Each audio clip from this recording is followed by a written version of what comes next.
O sol poente tingia o céu de Lisboa com tons de sangue, e João sentia o coração martelar como se fosse explodir a qualquer momento.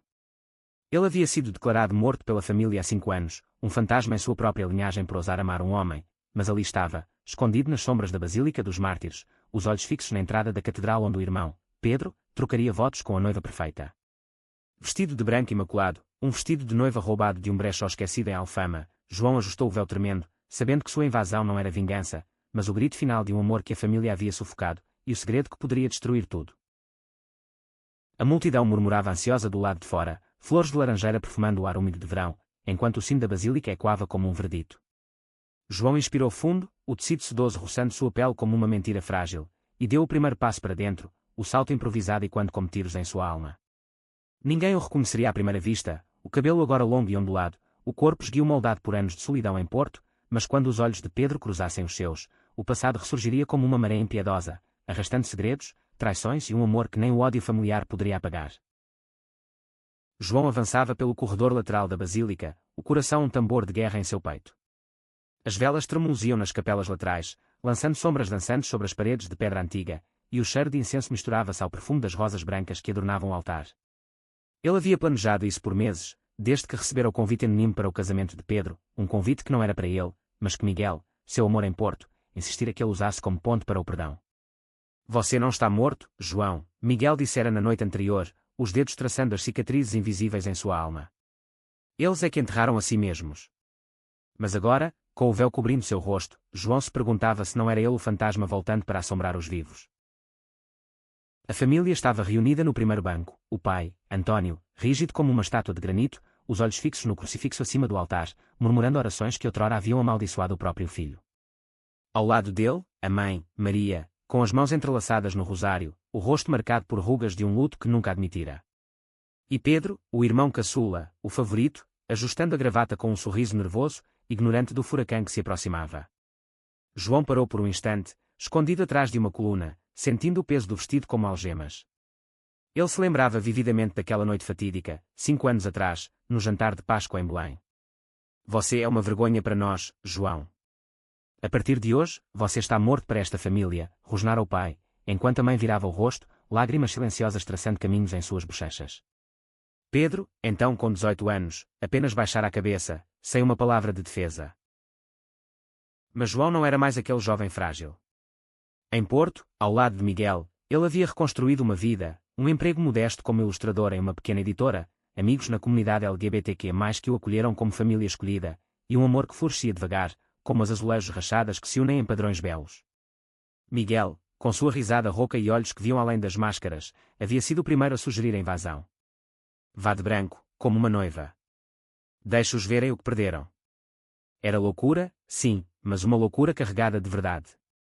João ajustou o buquê de margaridas silvestres, flores simples, como as que colhiam juntos na marginal do Douro, e continuou, os passos agora mais firmes. A cerimônia começou com o organista tocando uma versão solene de Ave Maria, e a noiva, Sofia, entrou pelo braço do padrinho, um véu diáfano flutuando como névoa. A multidão suspirou em uníssono, mas João sentiu uma pontada de inveja misturada à pena. Sofia era perfeita para Pedro, filha de um advogado conservador, com sorrisos ensaiados e sonhos de uma vida sem ondas. Mas João sabia dos sussurros, Pedro nunca fora o irmão hétero impecável que fingia ser. Havia olhares trocados na adolescência, confidências noturnas sobre garotos da escola, segredos enterrados sob camadas de conformidade. E se Pedro também carregasse o peso da negação? Essa era a faísca da esperança que impulsionava João agora. Ele esperou o momento exato, quando o padre perguntou se alguém se opunha à união. O silêncio caiu como uma cortina pesada, e João emergiu das sombras, o véu erguido apenas o suficiente para revelar seus olhos, olhos que Pedro reconheceria em qualquer inferno.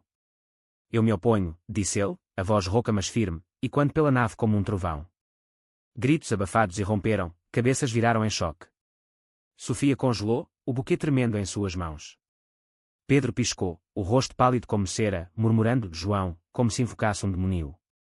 O pai se levantou, o rosto contorcido em fúria. Isso é uma profanação. Saia daqui, seu monstro.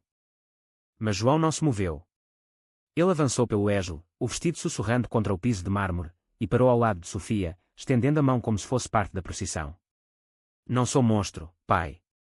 Sou seu filho. O que você enterrou vivo.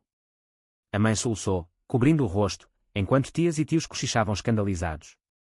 O padre gaguejou, pedindo ordem, mas o caos já reinava. Pedro, recuperando-se do choque, estendeu a mão, tocando o braço de João com hesitação. Você veio. Por que agora? Os olhos do irmão mais novo brilhavam com lágrimas não derramadas, uma mistura de alívio e terror. João sorriu debilmente sob o véu. Porque o amor não morre, Pedro. Mesmo quando nos declaram mortos. A multidão se agitava, alguns saindo em protesto, outros paralisados pelo drama. Sofia, surpreendentemente, não recuou, seus olhos castanhos encontraram os de João com curiosidade, não ódio. Quem é você? Perguntou ela baixinho, enquanto o padre tentava retomar o controle. Mas antes que João pudesse responder, o pai avançou, agarrando seu braço com força bruta. Você arruinou tudo. Por causa da sua perversão. A dor no pulso de João era nada comparada à ferida aberta no peito, mas ele se desvencilhou, o vestido rasgando levemente na costura. Perversão. É isso que você chama de honestidade, pai? Eu amei, e você me matou por isso. O confronto escalou rapidamente. Guardas da igreja se aproximaram, mas Pedro interveio, posicionando-se entre eles. Deixem-no. Ele é família. Pela primeira vez, o irmão defendia João publicamente, e aquilo doeu mais que qualquer tapa, doía porque era tarde demais, ou talvez o começo de algo novo. Sofia, recuperando a compostura, tocou o ombro de Pedro. Talvez seja um sinal, amor. Vamos ouvir. A noiva, que João imaginara como inimiga, revelava camadas de empatia que ele não esperava. Enquanto o padre declarava uma pausa na cerimônia, João foi levado para uma salinha lateral, o vestido agora um emaranhado de tecido e emoção. Ali, sozinho por um momento, ele ligou o celular escondido na bolsinha. Uma mensagem de Miguel piscava: Você é corajoso, meu amor. Estou orgulhoso. Lembre-se, não é sobre eles, é sobre você. Lágrimas embaçaram a visão de João. Miguel, o homem que o salvara das trevas de Porto, com suas noites de conversas sussurradas sobre sonhos e medos, era o âncora que o mantinha inteiro. Eles se conheceram em uma marcha do orgulho em 2022, João ainda lambendo as feridas do exílio familiar, Miguel com seu cartaz improvisado: Amor não tem gênero, só alma. Desde então, construíram um mundo paralelo, cheio de piqueniques no jardim do Marquês de Oliveira e promessas de futuro. Mas o futuro agora invadia o passado. Pedro entrou na salinha, fechando a porta com cuidado. João. Deus, você está incrível. Mas por que assim? Ele gesticulou para o vestido, um riso nervoso escapando. João riu também, amargo. Para chocar, irmão. Para fazer vocês sentirem o que eu senti, exposto, julgado, invisível. Pedro sentou-se ao lado dele, os joelhos se tocando como na infância, quando dividiam segredos sob as cobertas. Eu sinto falta de você. Todos os dias. Mas o pai. Ele não muda. Havia algo na voz de Pedro, uma hesitação que João reconhecia de anos atrás. E você? Mudou. Pedro baixou os olhos. Eu tentei. Por Sofia, pela família. Mas, às vezes, eu penso em você e me pergunto se não estou vivendo a mentira errada. O confessionário improvisado foi interrompido pela batida na porta. Sofia entrou, os olhos vermelhos mas determinados. Precisamos conversar. Todos nós. Ela estendeu a mão para João, um gesto de ponte. Relutante, ele aceitou, sentindo pela primeira vez em anos um vislumbre de família além do sangue. Do lado de fora, a multidão esperava, o ar carregado de tensão como antes de uma tempestade no Atlântico. João ajustou o véu, pronto para o próximo ato, porque o amor, ele sabia, era uma batalha sem tréguas, e ele acabara de declarar guerra ao silêncio. Enquanto caminhavam de volta ao altar, João sentiu o peso dos olhares, curiosidade, repulsa, compaixão. O pai estava de pé, os punhos cerrados, mas a mãe se aproximou timidamente, tocando o braço de João. Meu filho. É mesmo você. A voz dela era um fio de seda rasgada. João engoliu o nó na garganta. Sim, mãe. Ainda vivo. Ela chorou então, abertamente, e por um segundo, o mundo parou. Mas o pai rosnou: Isso acaba agora. Chama a polícia se necessário. Pedro enfrentou-o pela primeira vez. Não, pai. Ele fica. A cerimônia recomeçou de forma caótica, votos trocados em meio a sussurros. Sofia e Pedro se uniram, anéis deslizando como promessas frágeis, mas os olhos de Pedro buscavam João a cada frase. Quando chegou a hora do beijo, João virou o rosto, incapaz de assistir à encenação de uma felicidade que ele próprio ansiava. Miguel ligou novamente, a voz um bálsamo. Como está indo, noiva rebelde? João riu baixinho, escondido no banco de trás. Como um furacão em uma igreja. Mas acho que Pedro me perdoou. Ou está perdoando a si mesmo. A recepção no Palácio da Ajuda era um contraste de opulência e tensão. Lustres de cristal derramavam luz sobre mesas cobertas de damasco, e o fado tocava suave nos alto-falantes, uma melodia de saudade que ecoava a alma de João. Ele trocara o vestido por um terno simples trazido por um amigo, mas o branco ainda manchava sua mente. Sentado em um canto, ele observava a família dançar, ou fingir dançar. Sofia se aproximou, um copo de vinho na mão. Você é corajoso, João. Eu sei como é ser pressionada a ser algo que não sou completamente. Seus olhos traíam uma vulnerabilidade que João não esperava. Você ama ele? Perguntou ele. Ela assentiu. Amo. Mas o amor tem formas, não é? Como o seu com quem quer que seja o sortudo. Eles conversaram pela primeira vez, trocando histórias de máscaras e verdades. Sofia revelara ser bissexual, um segredo guardado para não manchar o conto de fadas familiar. Pedro me contou sobre você, anos atrás. Ele chorou por meses. João sentiu o chão tremer.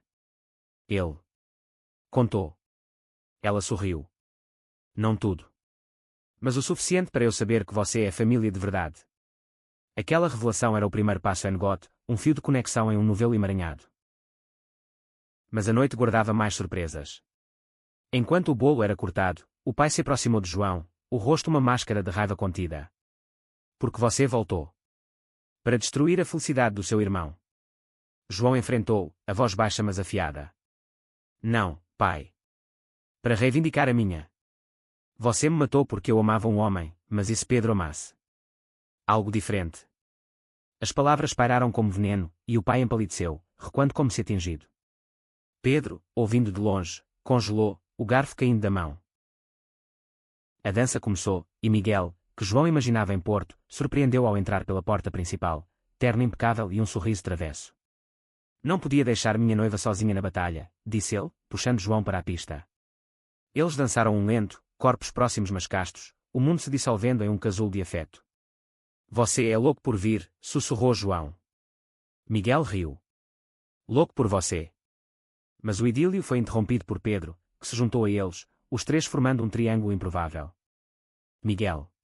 Você é o... Pedro perguntou, e João assentiu, o peito inchando de orgulho.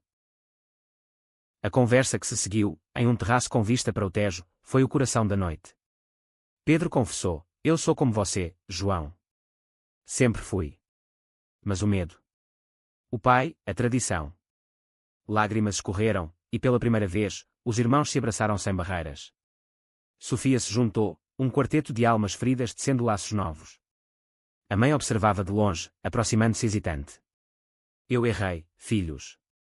Deixem-me tentar consertar. O pai, isolado, via seu império de silêncio ruir.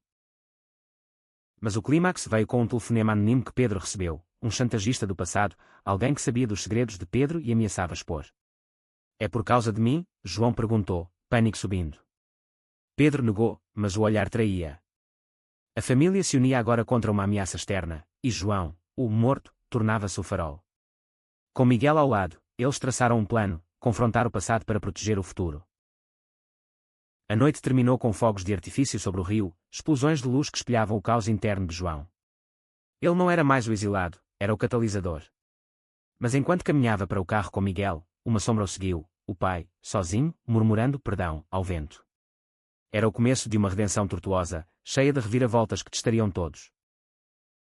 Os dias seguintes ao casamento foram um vórtice de emoções em Lisboa. João e Miguel decidiram ficar na cidade, hospedados em um pequeno apartamento alugado em Chiado, com vistas para as ruas empedradas onde tramvais rangiam como memórias antigas. Pedro e Sofia adiaram a lua de mel, optando por sessões familiares improvisadas em cafés escondidos no bairro Alto, onde o eco do fado noturno servia de trilha sonora para confissões.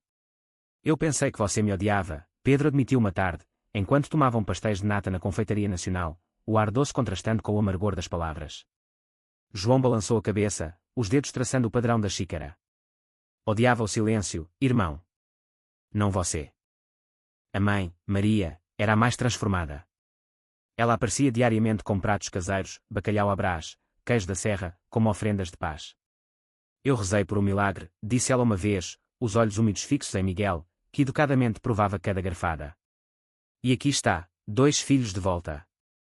Miguel, com sua paciência infinita, respondia com histórias leves de Porto, dissipando o desconforto. Mas o pai, António, era uma fortaleza inabalável. Ele enviava mensagens curtas via Pedro, diga a ele que reflito. Nada mais. João lia e deletava, o peito apertado por uma esperança teimosa. O chantagista, porém, não dava trégua.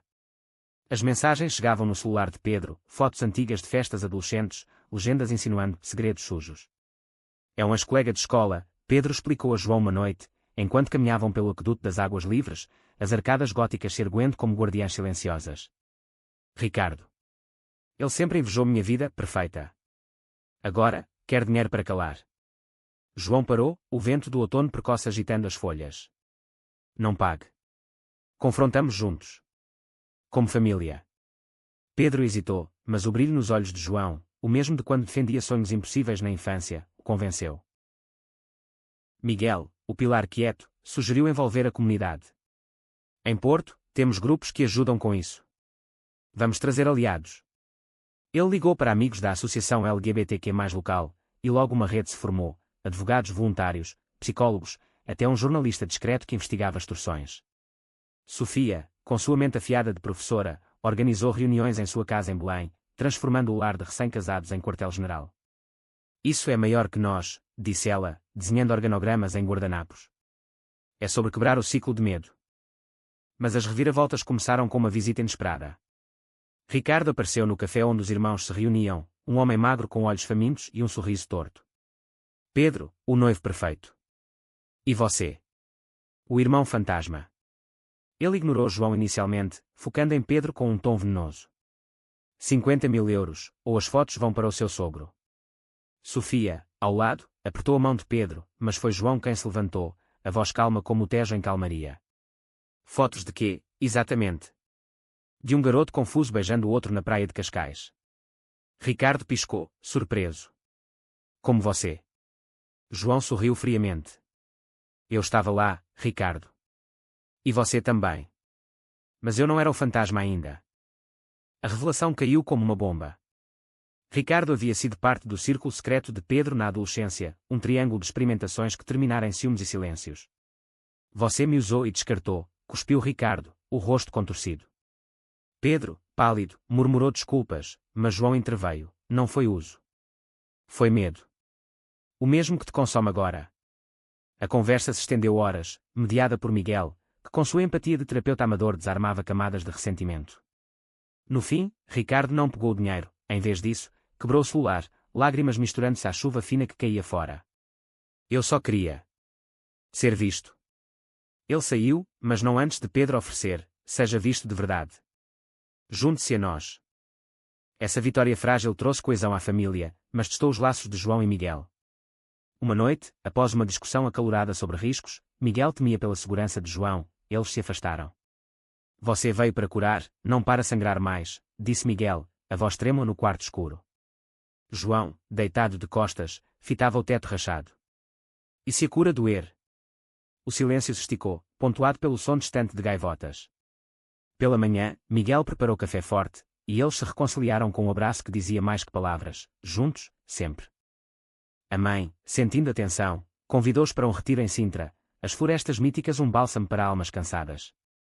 Lá, entre palácios de contos de fadas e neblina romântica, Maria abriu seu coração.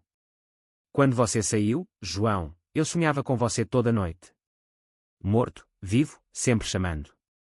Ela mostrou um álbum escondido, fotos de João criança, desenhos seus guardados como relíquias. Miguel, tocado, compartilhou sua própria história, rejeitado pela família no Alentejo por ser trans não binário, embora passasse como homem. O amor nos refaz, disse ele, e Maria assentiu, pela primeira vez abraçando-o como filho. Mas o pai permanecia ausente, uma sombra que pairava. Pedro o confrontou em casa, uma discussão quicou pelas paredes de azulejos. Ele é seu sangue, pai. E se eu fosse como ele? António rugiu de volta, você não é. Você tem uma esposa, uma vida decente.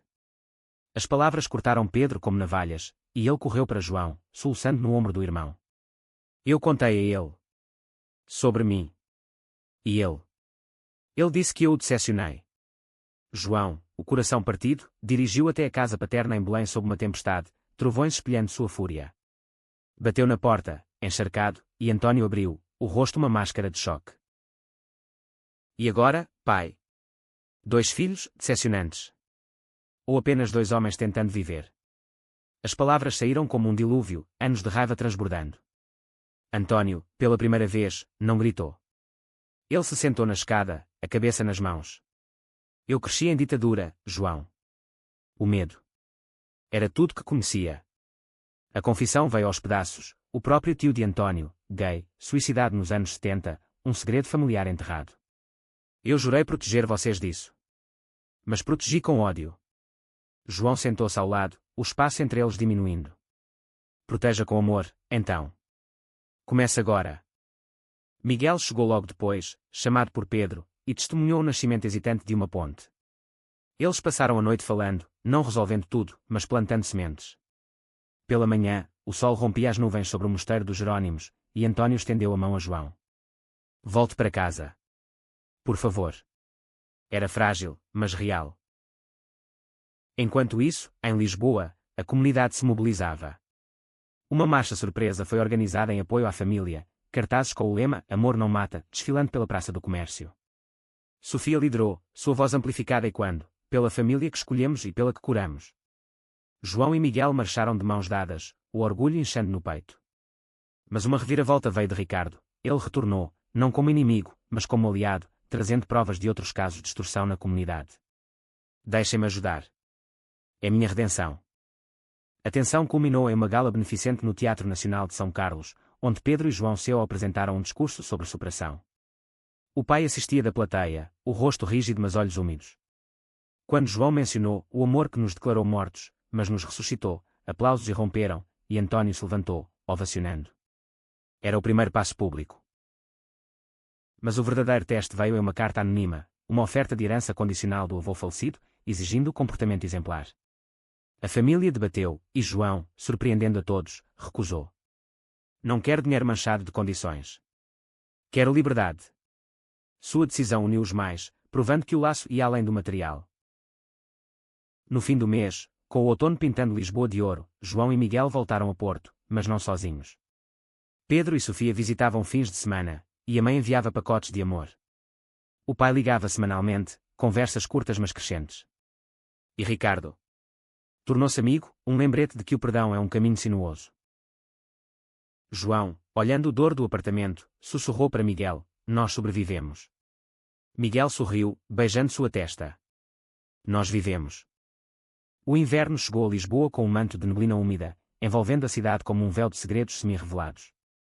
João e Miguel haviam retornado a Porto, mas o puxão da capital era irresistível. Pedro insistia em visitas mensais, transformando o trem Alfa pendular em uma ponte literal entre vidas. Venham para o Natal, suplicara ele por telefone, a voz carregada de uma urgência que ia além das festas. João hesitara, feridas frescas sangravam fácil, mas Miguel, com sua sabedoria prática, convencera-o, o Natal é para milagres, não para fantasmas. Em Porto, a vida fluía em ritmos mais calmos, manhãs de café no Ribeira, onde o vinho do Porto envelhecia como suas histórias compartilhadas, e noites de desenho para João, inspirado pelas curvas do corpo de Miguel, traçadas em esboços castos de ternura. Mas o passado teimava em invadir. Cartas do pai chegavam, não mais frias, mas cheias de perguntas desajeitadas, como está o tempo aí? E o seu companheiro? João respondia com paciência, cada palavra um tijolo na reconstrução. Miguel ria dessas leituras, mas por baixo, João via a insegurança. E se ele nunca aceitar nós dois? A viagem para Lisboa foi um microcosmo de tensões. No trem, Pedro os encontrou na estação Santa Apolónia, abraçando-os como se o mundo acabasse. Sofia, grávida de poucas semanas, uma surpresa anunciada por carta, os recebeu com chá de hortelã e biscoitos caseiros. É uma menina, disse ela, a mão na barriga sutil. Vamos chamá-la de Luzia, pela luz que vocês trouxeram. João tocou a barriga dela, um gesto de tio futuro, e sentiu um calor inesperado. Ela vai ter tias e tios que a ensinarão a amar sem medo. A casa paterna em Belém, outrora um mausoléu de silêncio, agora vibrava com preparativos. Maria decorava com ramos de azevinho e presépios minúsculos, cantando vilancicos baixinho enquanto cozinhava. Antônio ajudava, desajeitado, enrolando sardinhas em massa folhada. Quando João entrou, o pai se aproximou, estendendo uma caixa velha. Para você. Do sótão. Dentro, álbuns de fotos, cartas de infância, até o primeiro violão de João, afinado. Eu guardei. Por se eu estivesse errado. As palavras eram um sussurro, mas bastaram para romper uma represa. Eles choraram juntos, abraço rígido evoluindo para algo solto, humano. O Natal da família foi um balé de momentos delicados. À mesa, com peru assado e vinho de colares, conversas fluíam. Pedro compartilhava planos para a escola onde lecionava história, enfatizando lições sobre direitos civis. Sofia falava de maternidade inclusiva, inspirada por mães lésbicas que conheceram online. Miguel, integrado, contou anedotas de sua infância no Sul, omitindo as rejeições para poupar. Mas o clímax veio na missa da meia-noite na igreja de São Roque, onde o padre, um aliado discreto da comunidade, incluiu uma bênção para todas as famílias, em todas as formas de amor. Antônio, ao lado de João, murmurou à mãe, com convicção, a mão pousando brevemente no joelho do filho. De volta à casa, sob o fogo crepitante da lareira, Pedro puxou João para o jardim, neve fina caindo como confetes. Eu tenho algo a confessar. Seus olhos, iluminados pela lua, traíam pavor. Ricardo e eu. Voltamos a nos ver. Não como amantes, mas como amigos. Ele está mudando, João. E eu? Eu sinto que posso ser eu mesmo agora. João processou, o ciúme inicial dando lugar a alívio. Então proteja isso. Comigo, te protegerei. Eles brindaram com ponche, irmãos renovados. Mas o ano novo trouxe uma reviravolta sombria. Uma notícia no jornal, um ataque homofóbico em uma boate do Bairro Alto, vítimas da comunidade que João conhecia vagamente de marchas passadas. O choque reverberou. Pedro, impulsionado, organizou uma vigília na Praça Luís de Camões, cartazes com nomes das vítimas tremulando ao vento. João e Miguel desceram de Porto, juntando-se ao círculo de velas. Lá, encontraram Ricardo, rosto machucado por uma briga recente, não o agressor, mas o defensor. Eu lutei por um deles, disse ele, voz rouca. Pela primeira vez, valia a pena. A vigília se transformou em catalisador. Antônio, surpreendendo a todos, apareceu com Maria, segurando uma placa, pela igualdade. Seu testemunho público, eu aprendi tarde, mas aprendi, viralizou nas redes, transformando o ex-patriarca em símbolo improvável. Mas para João, o verdadeiro impacto foi ver o pai abraçar Ricardo, um gesto que curava feridas coletivas. Enquanto isso, o relacionamento de João e Miguel aprofundava-se em camadas emocionais. Uma viagem a Óbidos, vila medieval envolta em muralhas, serviu de retiro. Lá, entre livros da feira literária e vinhos quentes, Miguel revelou medos profundos. Às vezes, sinto que não sou o suficiente para sua família em reconstrução. João, sob as estrelas do castelo, pegou sua mão. Você é o alicerce, amor. Sem você, eu desabo.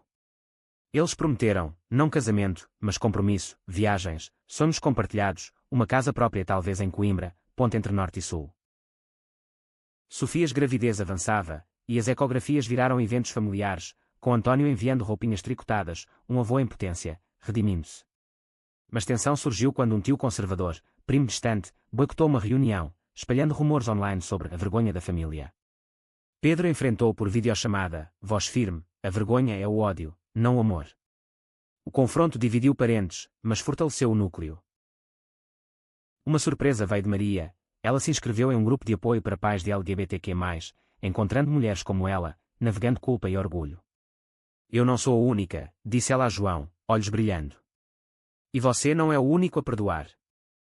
O clímax do inverno foi uma nevasca que isolou a família em Sintra novamente. Presos no Palácio de Pena, contos de fadas ganharam vida, histórias de amores proibidos na corte portuguesa, paralelos às suas.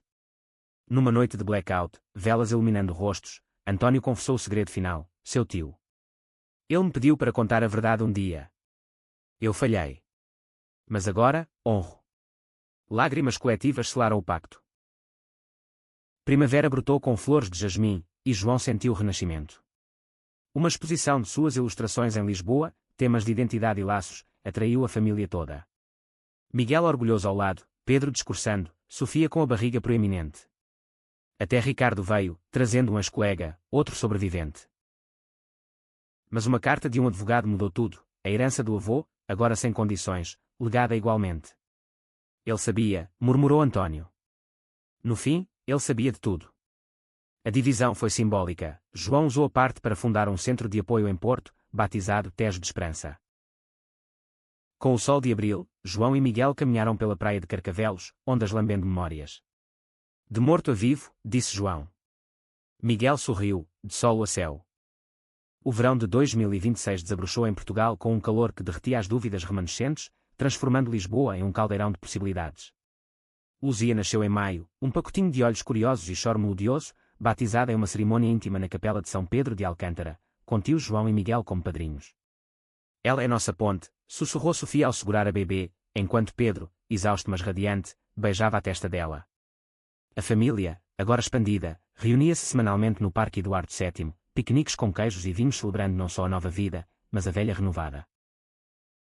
João, de volta a Porto com Miguel, equilibrava o trabalho na editora com palestras em escolas sobre identidade, sua história, o vestido branco, tornando-se lenda inspiradora. Mas o sucesso trazia sombras, convites para entrevistas expunham feridas, e trolls online reviviam o passado com memes cruéis. Você é o palhaço da família agora, zombava um comentário. Miguel, vendo o peso, sugeriu terapia conjunta. Não somos invencíveis, amor. Sessões em uma clínica discreta no Porto desenterravam raízes, o medo de abandono de João, a disforia sutil de Miguel. Você me faz sentir visto, confessou Miguel uma sessão, e João, lacrimoso, respondeu, você me faz inteiro. Pedro, pai novato, lutava com suas próprias camadas. Ricardo se tornara presença constante, não como amante, Pedro fiel a Sofia, mas como confidente, ajudando em projetos comunitários. Uma tarde em Cascais, enquanto Luzia gorgolejava na areia, Pedro puxou João de lado. Eu amo Sofia. Mas Ricardo. Ele desperta partes de mim que eu enterrei. João, sem julgamento, aconselhou, amor não é prisão. Fale com ela. A conversa com Sofia foi um vendaval de honestidade, eu sou bi, amor. E você sabe disso. Eles choraram, riram, e emergiram mais fortes, convidando Ricardo para jantares familiares casuais. António, o patriarca em evolução, surpreendeu ao se aposentar cedo da firma de advocacia, dedicando-se a voluntariado em abrigos para jovens LGBTQ mais fugidos de casa. Eu vejo você em cada um deles, João, disse ele por telefone, voz embargada. Maria o acompanhava, sua fé transformada em ativismo suave. Mas uma crise veio quando o antigo colega de António, influente, cortou laços profissionais por associação com escândalo. Vale a pena? Perguntou ele a João durante uma visita surpresa a Porto. Caminhando pela livraria Lelo, entre escadarias góticas, João respondeu, vale cada pedaço de você que se liberta. Miguel, sentindo o puxão da família de João, propôs uma viagem ao Alentejo, raízes dele. Em Évora, entre oliveiras centenárias e ruínas romanas, ele apresentou Miguel a primos distantes, alguns acolhedores, outros frios. Um jantar tenso terminou em gritos, você mudou de gênero. Isso é contra Deus. Miguel, voz firme, rebateu, Deus me fez assim. O ódio é invenção humana. João defendeu-o ferozmente, e eles saíram, mas não antes de uma prima mais jovem sussurrar apoio. Vocês são corajosos. A viagem curou Miguel um pouco, mas aprofundou o laço com João, você luta por mim como por si. Uma reviravolta dramática veio com o lançamento do livro de João, Memórias Ilustradas, Véu Branco, uma ressurreição. Assinaturas em Lisboa lutaram a FNAC do Chiado, mas um crítico conservador o chamou de propaganda decadente. A polêmica explodiu, debates na TV, onde Pedro defendeu o irmão ao vivo, Sofia tweetando solidariedade. Até António apareceu em um talk show, voz trêmula, meu filho não é propaganda. É verdade.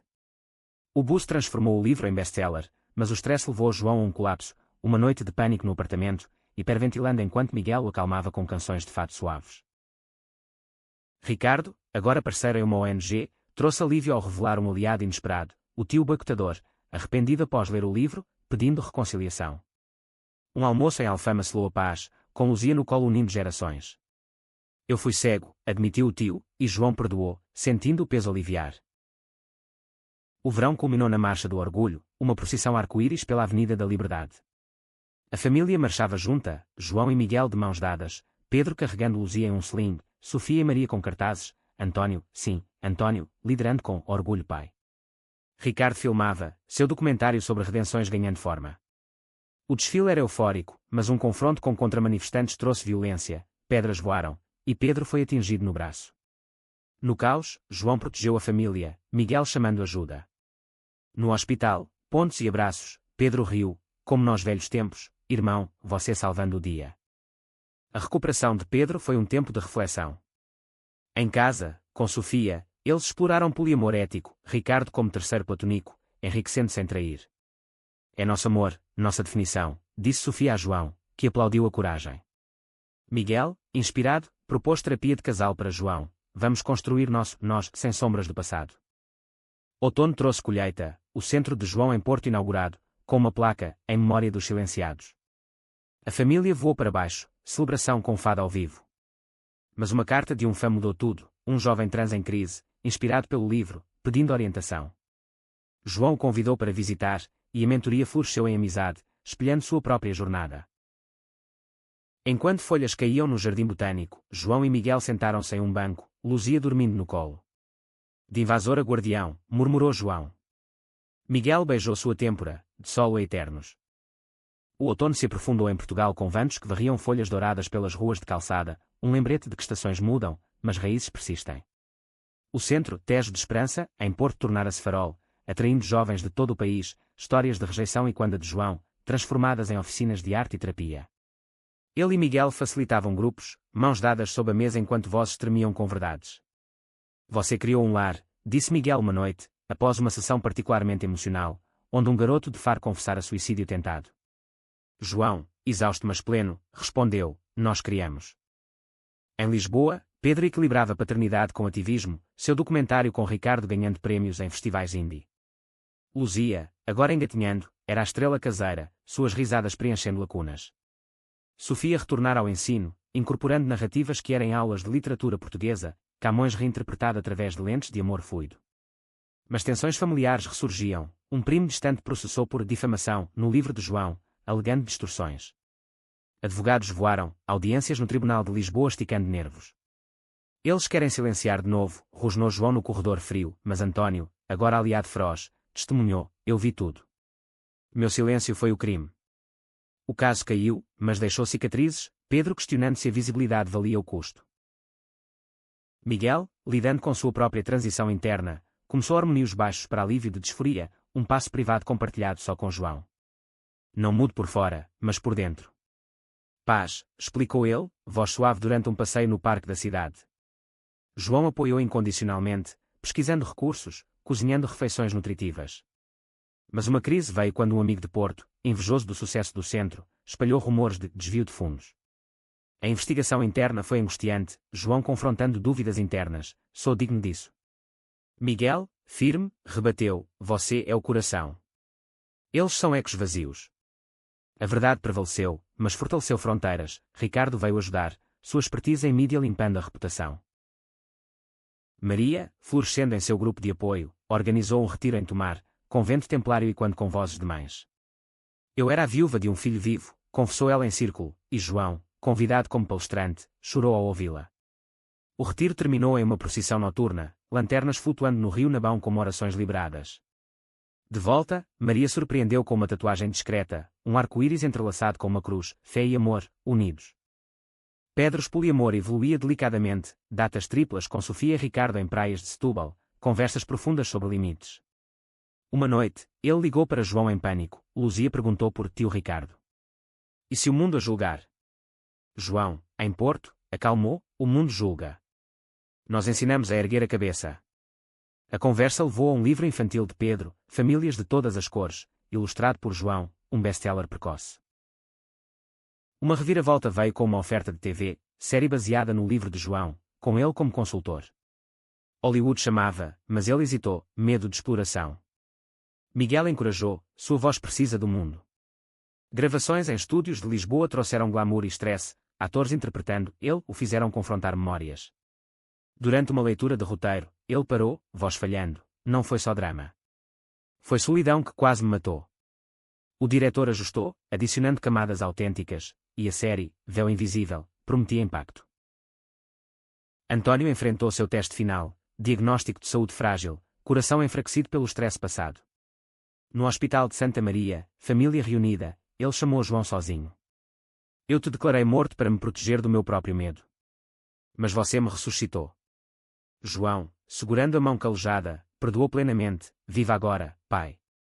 Para Luzia, para nós. A recuperação foi lenta, mas visitas diárias teciam laços, António aprendendo gíria que era de Miguel, rindo de piadas internas. Ricardo, redimido, propôs a Pedro uma parceria formal na ONG, mas uma confissão abalou: eu ainda amo você, como mais que amigo. Pedro, honesto, recuou: meu coração é de Sofia primeiro. A dor foi real, mas curativa. Ricardo encontrou amor novo em um voluntário do centro, uma história que Pedro celebrou. Inverno voltou com geadas, e o Natal em família foi em Porto, neve rara cobrindo o Douro. Luzia deu passos primeiros na casa de João, todos aplaudindo. Mas uma tempestade literal isolou-os, forçando confissões. Sofia admitiu medos de maternidade solo se o poliamor complicasse. Miguel compartilhou sonhos de adoção futura. Com você, tudo, disse a João. O ano terminou com a estreia da série Um Cinema de Lisboa, Família no Tapete Vermelho. Críticas elogiaram a autenticidade, e João, no after-party, brindou, pelo véu levantado. Enquanto estrelas brilhavam sobre o Tejo, ele sussurrou a Miguel, de causa Constelação. A primavera de 2027 floresceu como um hino à resiliência, petalas de cerejeira dançando nas brisas de Lisboa, simbolizando começos que nenhum inverno pode congelar eternamente. A série Véu Invisível explodir em popularidade, exportada para o mundo, com João tornando-se voz global em conferências TED sobre família e identidade. Ele viajava, mas sempre retornava a Porto, onde o centro expandia, aulas novas para terapia e arte, financiadas por royalties. Miguel, ao seu lado, completava um curso de aconselhamento, sua transição interna florescendo em confiança radiante. Eu sou eu, finalmente, disse ele uma manhã, espelho refletindo um sorriso pleno. Pedro e Sofia navegavam a paternidade com graça, Luzia agora tagarelando em português misturado com balbucios que era, Arco-Amor, para Rainbow. O livro infantil de Pedro vendia em feiras literárias, inspirando debates em escolas. Ricardo, em seu novo relacionamento, CO dirigia o documentário, que estreou no DOC Lisboa, ganhando standing ovation. Isso é por nós, os que foram silenciados, dedicou ele, olhos em Pedro, agora amigo puro. António, recuperado, fundou uma fundação com Maria, Herança de Amor, bolsas para jovens LGBTQ+, em universidades. Meu legado não é mais o silêncio, declarava ele em eventos, voz ganhando força. Mas uma sombra caiu, o tio processador retornou com apelação, alegando danos morais. O julgamento em Évora foi brutal, testemunhos revivendo dores antigas. João testemunhou, voz inabalável, o dano foi o ódio dele, não minha verdade. O júri decidiu a favor, mas o custo emocional foi alto. Pedro sofreu um episódio de ansiedade, hospitalizado brevemente. Família cercou, Sofia e Ricardo revezando vigílias, João lendo histórias de infância. A crise uniu mais, terapia familiar em Coimbra, monastério medieval como pano de fundo para cura. Lá, sob arcos góticos, António pediu perdão formal a todos, eu fui o vilão da minha própria história. Abraços selaram, e Luzia, correndo entre pernas, riu como sinos. Miguel propôs a João durante um festival em Évora, não anel, mas um colar com pingente de Tejo, meu sim eterno. João, lágrimas nos olhos, aceitou, e eles celebraram com família via videochamada, Luzia batendo palmas. Uma reviravolta veio com uma gravidez surpresa de Sofia, gêmeos, via inseminação com doador escolhido com Ricardo como tio honorário. Nossa família cresce em cores, disse ela, e João, tio multiplicado, planejou ilustrações para o quarto.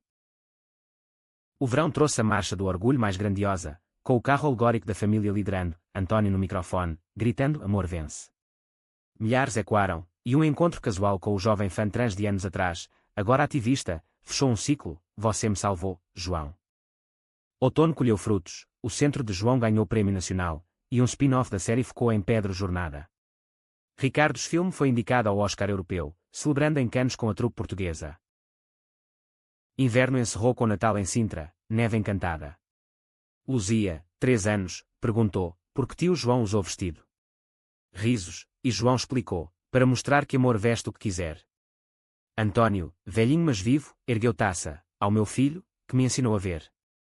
Enquanto fogueira crepitava, João e Miguel escapuliram para o jardim, estrelas acima. De declarado morto a vivo pleno, sussurrou João. Miguel, abraçando-o, e nosso amor, o fio que teceu tudo. A família, tecida de fios rompidos e reatados, dançava sob a lua, um testamento de que o coração, uma vez aberto, não se fecha mais. Em Portugal, terra de saudades e renascimentos, eles viviam não apesar das tempestades, mas por causa delas, inteiros, amados, eternos.